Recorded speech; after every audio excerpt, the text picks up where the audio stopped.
ஒரு சாதாரண நாள் நுழைவதற்கு முன்பே சட்டம் நழுவி போனது. ஒருவரின் முடிவை எடுத்து நிற்க நிழல்கள் நிஜமாகி வழி தெரியாத பாதை ஒன்றை நோக்கி ஒருவரின் உயிரின் கடைசி பயணம் தொடங்குகிறது.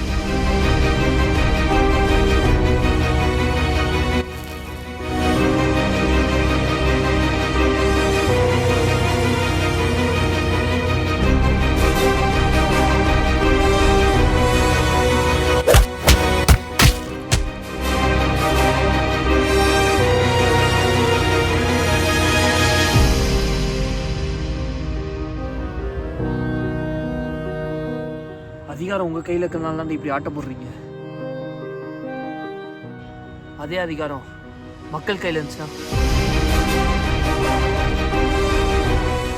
ஆனால் அந்த மயக்கத்திற்கு பிறகு ஒருவர் வந்து சட்டத்தை கட்டுப்படுத்தி நியாயத்தை மீண்டும் கொண்டு வருகிறார்.